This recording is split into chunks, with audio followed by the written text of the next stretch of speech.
Okay, let's dive right into this explainer and reframe exactly how you're looking at the Cambridge Information Technology 9626 Paper 2 exam. I want you to stop thinking of it as just another high school test. Instead, picture this. You are walking into a high-stakes corporate boardroom. The examiners, they are your board of directors. And listen, they absolutely do not want a massive brain dump of every single thing you've ever memorized about technology since you were 10 years old. They want precision, they want hard data, and they want strategy. Every single answer you write down requires a calculated, intentional approach. Today, we are focusing on one of the most notoriously tricky areas across the entire Cambridge syllabus. Now, we're anchoring specifically on 9626, but let me be clear, this strategy is completely relevant, whether you're looking at syllabus codes 0417, 0478, 2210, or 9618. We are talking about Section 3.2 Wireless Sensor and Actuator Networks, which we'll call WSAN, and Smart Home Technologies. To really set the stage here, I want you to imagine two different students tackling a massive, high-marks past paper question on this exact topic. Let's call them Alex and Sam. The clock is ticking down. You know that feeling, right? The tension in the exam hall is just palpable. Alex looks at a complex question about smart home temperature control and immediately panics, going into overdrive. Alex starts overloading the page with raw computer science facts. We're talking a literal novel about what a thermometer is, the history of how Wi-Fi works, and a vague guess at what an actuator is. It's a massive, dense wall of text. But here's the fatal flaw. There is zero analysis, zero connection to the actual scenario provided. Then on the other side of the room, we have Sam. Sam is just rushing. Sam sees the topic, freaks out about the time remaining, and starts scribbling down these super quick, disjointed bullet points. In doing so, Sam completely misses the crucial command words in the prompt, words like evaluate or justify. So what happens? When the red pen comes out during grading, both Alex and Sam absolutely bleed marks. Alex manages to scrape a few basic knowledge points, but fails the application entirely. Sam completely misses the higher-order reasoning marks. Today, we are going to fix both of those flawed approaches. We're going to build the ultimate boardroom strategy so you never leave those marks on the table again. I really need you to grasp the sheer weight of this topic.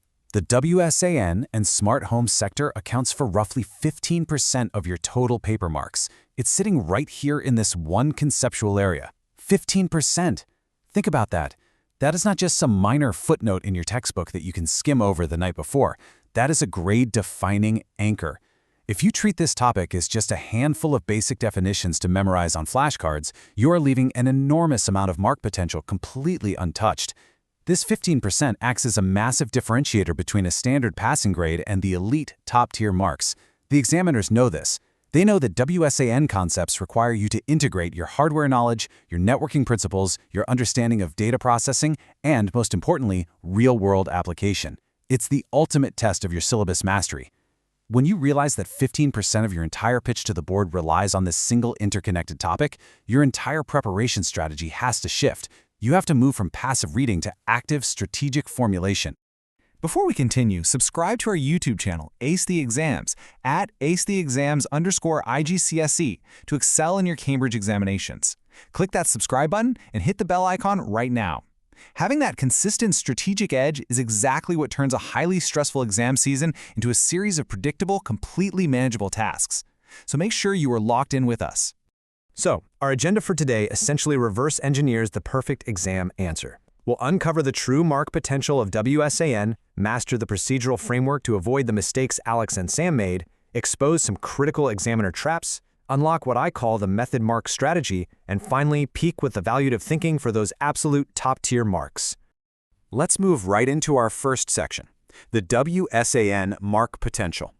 We're going to see exactly how the underlying architecture of your answers builds the foundation for multi-stage analysis and solid evidence-based reasoning. The Cambridge syllabus literally gives us the master blueprint for success with this incredible directive. It says, top-performing students exhibit connected, conceptual understanding transferable to unfamiliar contexts. Let's really unpack that for a second because it's absolutely crucial.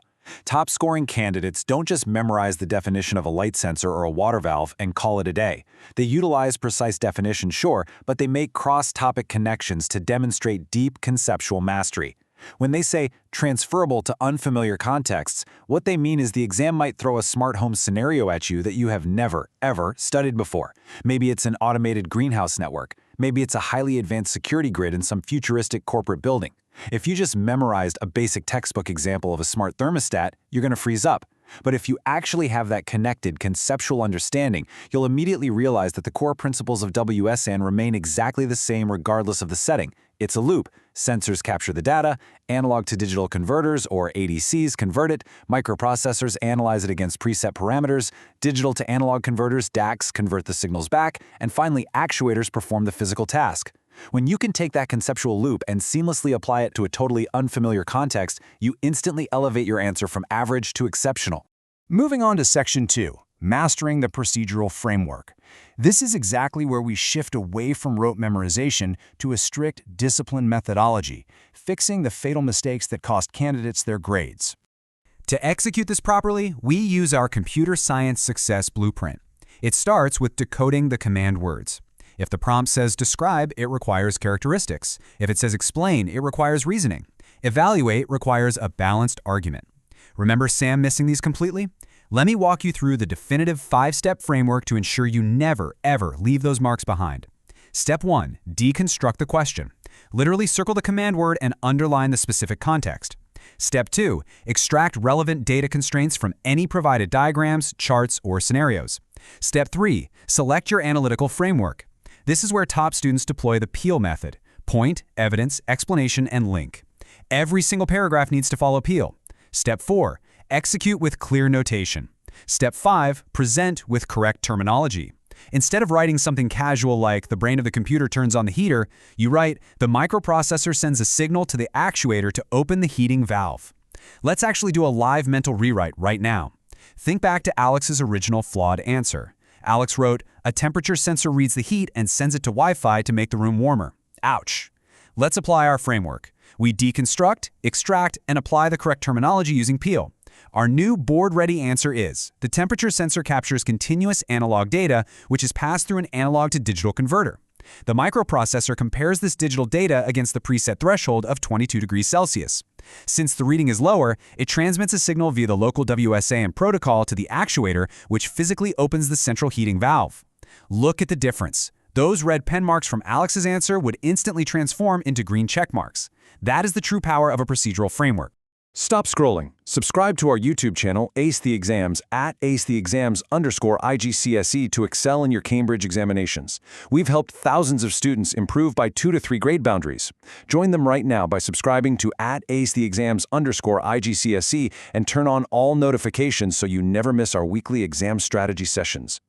All right, Section 3, Examiner Traps. We're going to reveal the top fatal mistakes identified directly in the principal examiner reports, and we'll run a little interactive workshop to test your instincts. Okay, here are the top 3 examiner alerts pulled directly from the actual Cambridge grading reports. Number 1, forgetting to include proper format.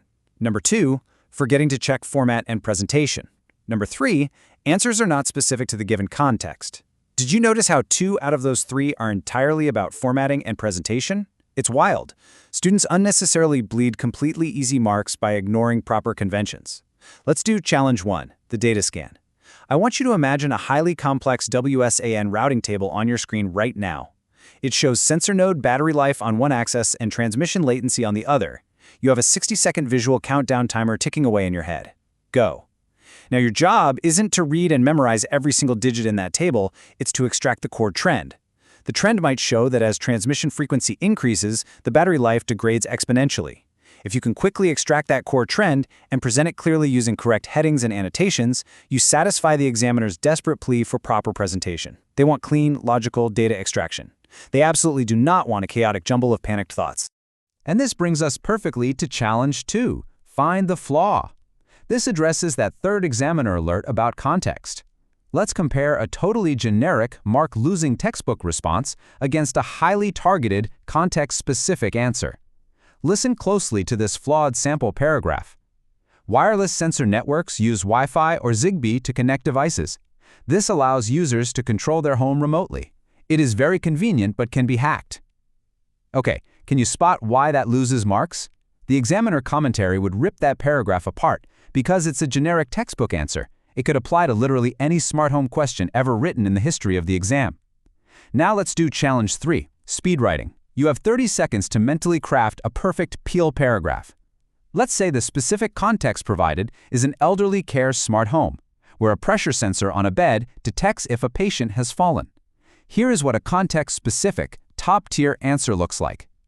In the context of the elderly care facility, the bed's pressure WSAN node uses low-power Zigbee to ensure continuous monitoring without frequent battery changes.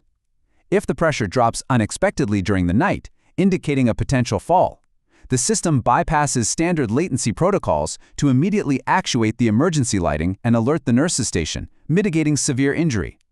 Do you see the massive difference there? Every single technical point is inextricably linked back to the scenario. You cannot swap that answer into a different question. It belongs only to the elderly care scenario. That, my friends, is exactly how you lock in the top grades. Section 4, the Method Mark Strategy. This is an incredible safety net built right into the grading system, and it completely transforms how you should approach multi-part networking questions. So what is this? The Method Mark Strategy is a scoring mechanism where candidates are awarded marks for demonstrating a systematic analytical process and logical steps, even if their final conclusion is completely imperfect. Many students, honestly just like Sam, look at a complex algorithmic or networking question, realize halfway through that they might not know the exact final answer, and they just panic and leave the page blank. Listen to me, that is a catastrophic error in the boardroom. Under this strategy, you are rewarded heavily just for systematic data extraction and interpreting relationships. Let's say a question asks you to trace the data packet row through a complex smart home actuator network, and then calculate the total transmission delay. Maybe you make a tiny, silly arithmetic error right at the very end, and your final number is wrong. If you just wrote down the final wrong number without showing your work, you get 0 marks. But if you laid out your steps, if you clearly showed the conversion from analog to digital, identified the specific network nodes involved, and explicitly wrote out your formula for calculating the transmission delay, the examiner will actually award you method marks for almost every single step of that analytical process. You could easily get 4 out of 5 marks on a question where your final answer was technically incorrect, purely because you documented your analytical framework clearly. The golden rule here is never, ever leave a complex question blank. Always show your boardroom logic. Make them give you the points for your process. Finally, Section 5, Evaluative Thinking for Top Marks. This is the absolute summit. This is the exact moment where you move from an A grade to an A star by evaluating alternatives and actively questioning assumptions. The examiners explicitly state in the reports that the top-scoring candidates do not just accept the scenario at face value. Let's break down this ultimate problem-solving loop. Step 1. Identify the given information. Step 2. Break it into logical steps. Step 3. Solve systematically. Step 4. Check for reasonableness. Step 5. Make justified recommendations. Let's apply this evaluative thinking to a scenario where a prompt says, a smart home uses standard Wi-Fi for all its WSAN nodes.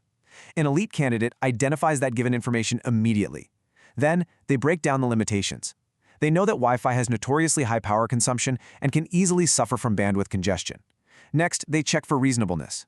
Is it actually reasonable for a tiny, battery-operated window sensor to use power-hungry Wi-Fi? No, absolutely not. Then, they execute Step 5. They make a justified recommendation. They argue that while Wi-Fi is perfectly suitable for the central hub due to high bandwidth needs, the peripheral WSAN sensors should really utilize a protocol like Zigbee, Bluetooth Low Energy, or Z-Wave. And they justify this alternative based on lower power consumption and superior mesh networking capabilities. That right there, that is pure evaluative thinking. You weighed alternative interpretations, you boldly questioned the initial architectural assumption provided in the prompt, and you provided a data-backed recommendation. You didn't just answer a test question, you consulted on it. You delivered a true boardroom pitch. Students who implement these computer science strategies see an average improvement of 2 grade boundaries, but only if they practice consistently with our weekly explainers.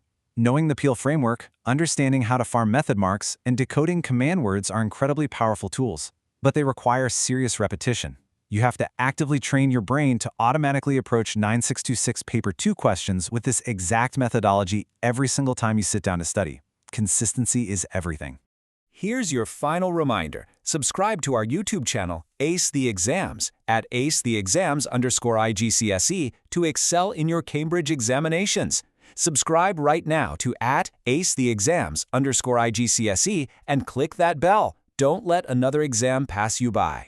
I really want to leave you with a direct challenge based on the final thought you see here. How will you adapt your deconstruct, solve, evaluate strategy for the next WSAN past paper you tackle?